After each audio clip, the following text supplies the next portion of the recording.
भारतात इथेनॉलचा मुद्दा तापला की तापवला जातो. कारण केंद्रीय मंत्री नितीन गडकरी यांनी असा दावा केलेला आहे की इथेनॉल विरोधी जी लॉबी आहे, ही इथेनॉल विरोधी लॉबी इथेनॉलचं धोरण हाणून पाडण्यासाठी सोशल मीडियावर माझ्या विरोधामध्ये पेड मूव्हमेंट जी आहे ती पेड मूव्हमेंट चालवते आहे, असा दावा नितीन गडकरी यांनी केलेला आहे. भारतामध्ये इथेनॉलचा जो मुद्दा आहे, तो इथेनॉलचा मुद्दा एवढा तापला की सरकारला पेट्रोलमध्ये 25% इथेनॉल मिश्रित करण्याचा निर्णय स्थगित करावा लागला. भारतामध्ये खऱ्या अर्थाने इथेनॉलचं पेट्रोलमध्ये मिश्रण करावं या धोरणाचे समर्थक राहिलेले आहेत नितीन गडकरी. 2013-14 भारतात पेट्रोलमध्ये अवघा 1.5% इथेनॉल जे आहे ती मिश्रित केलं जायचं. 2030 पर्यंत पेट्रोलमध्ये इथेनॉल 20% मिश्रण करावं असं भारताचं टार्गेट होतं. हे टार्गेट 5 वर्ष आधीच पूर्ण झालेलं आहे, म्हणजे 25लाच पूर्ण झाले आहे. म्हणून सरकारने 20 वरून 25 वर हे प्रमाण नेण्याचा प्रयत्न केला, पण या प्रयत्नाला मोठ्या प्रमाणावर विरोध जो आहे तो विरोध सुरू झाला. या विरोधकामध्ये अनेक लोकांचं असं म्हणणं आहे की आरोप आहे की नितीन गडकरी इथेनॉलच्या धोरणाचा पुरस्कार का करतात, कारण त्यांच्या कुटुंबामधले काही लोक साखर उद्योगामध्ये गुंतलेले आहेत. त्यांच्या कुटुंबियांच्या मालकीचे साखर कारखाने आहेत किंवा इथेनॉल निर्मितीचे अनेक प्रकल्प आहेत. म्हणून नितीन गडकरींचे वैयक्तिक हितसंबंध इथेनॉलशी निगडीत असल्याकारणाने त्यांनी हे जे धोरण आहे या धोरणाचा मोठ्या प्रमाणावर पुरस्कार केलेला आहे, असा काही लोकांनी आरोप केलेला आहे.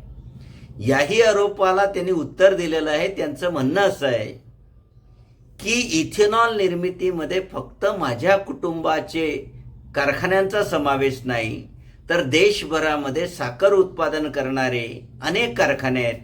या कारखान्यामधून इथेनॉल निर्माण केलं जातं आणि इथेनॉलमुळे मोठ्या प्रमाणावर या देशाचा परकीय चलन जे आहे ते वाचतं. कारण भारत जवळपास आपल्या गरजेचा 88% पेक्षा जास्त तेल आयात करतो.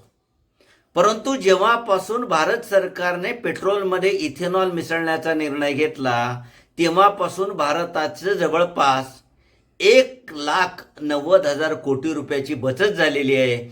मोठ्या प्रमाणावर परकीय चलन जे आहे ते परकीय चलन वाचलेलं आहे. दुसरा दावा त्यांनी केलेला आहे की इथेनॉल हे जे इंधन आहे हे पर्यावरणपूरक इंधन आहे, कारण ते जैव इंधन आहे. ते जळताना जास्त कार्बन निर्माण होत नाही, म्हणून पर्यावरणाच्या रक्षणाच्या दृष्टिकोनातून, प्रदूषण निर्माण करण्याच्या दृष्टिकोनातून हे जे धोरण आहे ते योग्य आहे, असा त्याने दावा केला आहे. आणि तिसरा दावा त्यांच्या किंवा सरकारचा असा आहे की इथेनॉलच्या वापरामुळे शेतकऱ्यांना उत्पन्नाचा एक वेगळा स्रोत जो आहे तो निर्माण झालेला आहे. कारण इथेनॉलच्या निर्मितीसाठी ऊस असेल, तांदूळ असेल, ही पिकं लावली जातात आणि या पिकांचा शीत पिकवणारे जे शेतकरी आहेत, या शेतकऱ्यांना इथेनॉलच्या निर्मितीमध्ये मोठ्या प्रमाणावर अतिरिक्त उत्पन्न घेण्याची संधी जी आहे ती संधी प्राप्त केली जाते, असा दावा सरकारच्या वतीने आणि नितीन गडकरींच्या वतीने केला जातो आहे.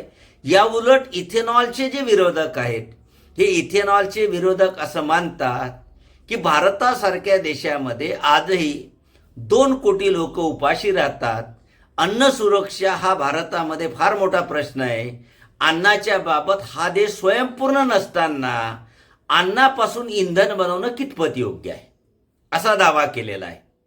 दुसरा ऑब्जेक्शन त्यांनी असा घेतलेला आहे की इथेनॉल तयार करण्यासाठी ऊसाचा मोठ्या प्रमाणावर वापर केला जातो आणि ऊस हे असं पीक आहे की या पिकामध्ये पाण्याचा मोठ्या प्रमाणावर वापर केला जातो. जर मोठ्या प्रमाणावर ऊस लागवड झाली तर आपल्या देशामध्ये ऑलरेडी शेतीसाठी पाण्याची दुर्भिक्ष आहे आणि ऊसाची लागवड जास्त झाली तर पाण्याचा वापर जास्त होईल आणि भारतामधलं जलसंकट जे आहे ते जलसंकट हे अधिक गहर होईल किंवा अधिक समस्या येतील असा दावा त्यांनी केला आहे.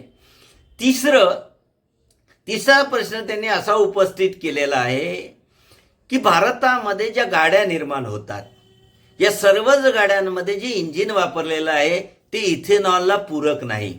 कारण अनेक जुन्या गाड्या वापरल्या जातात आणि जुन्या गाड्यांचं इंजिन इथेनॉलला पूरक नाही किंवा काही नवीन गाड्या ज्या आहेत त्यांच्यामध्ये जे इंजिन आहे हे इंजिन सुद्धा इथेनॉल पूरक नसल्या कारणाने गाडीचं मायलेज कमी होणं, तिच्यामध्ये बिघाड होणं किंवा विमा कंपनीकडून इथेनॉलमुळे गाडी खराब झाली की भरपाई न देणं, मायलेज कमी होणं, अनेक समस्या ज्या आहेत त्या इथेनॉलमुळे निर्माण झालेल्या आहेत. म्हणून इथेनॉलची सक्ती योग्य नाही किंवा पेट्रोलमध्ये इथेनॉल मिसळण्याचा शासनाचा जो निर्णय आहे तो निर्णय योग्य नाही असं दोन्ही गटांकडून दावे केले जातात.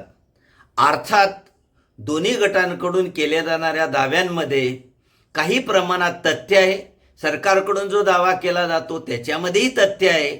जनतेकडून किंवा ज्या तक्रारी आहेत त्यांच्यावरूनही तथ्य आहे. पण निव्वळ नितीन गडकरींना लक्ष करणं हे योग्य नाही. कारण हा संपूर्ण केंद्रीय मंत्रिमंडळाचा निर्णय आहे आणि गेल्या 10 वर्षापासून हे धोरण चालू आहे.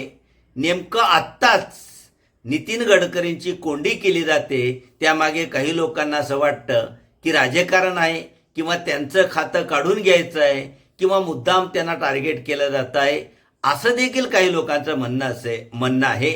असं जरी असलं तरी इथेनॉलच्या धोरणावरून सरकार आणि ग्राहक यांच्यामध्ये जो संघर्ष निर्माण झालेला आहे या संघर्षावर मध्यमार्गी तोडगा काढणं गरजेचं आहे. कारण या संघर्षावर ग्राहक आणि सरकारी या दोन्ही पक्षांकडून चर्चा होणं आवश्यक आहे. जर इथेनॉलच्या वापरामुळे देशाचा फायदा होत असेल, परकीय चलन वाचत असेल किंवा पर्यावरणाचं रक्षण होत असेल तर ते धोरण कसं योग्य आहे हे सरकारने लोकांना पटवून दिलं पाहिजे. किंवा इथेनॉलच्या अतिरिक्त वापरामुळे जे प्रॉब्लेम्स तयार होतात, वाहनामध्ये जो बिघाड होतो त्याच्यावर काय उपाययोजना करता येईल किंवा काही पेट्रोल पंपावर इथेनॉल मिश्रित पेट्रोल आणि काही पेट्रोल पंपावर प्युअर पेट्रोल जे आहे ते कसं विकता येईल, दोघांमध्ये कसा समन्वय निर्माण करता येईल या दृष्टिकोनातून प्रयत्न करणं गरजेचं आहे. कारण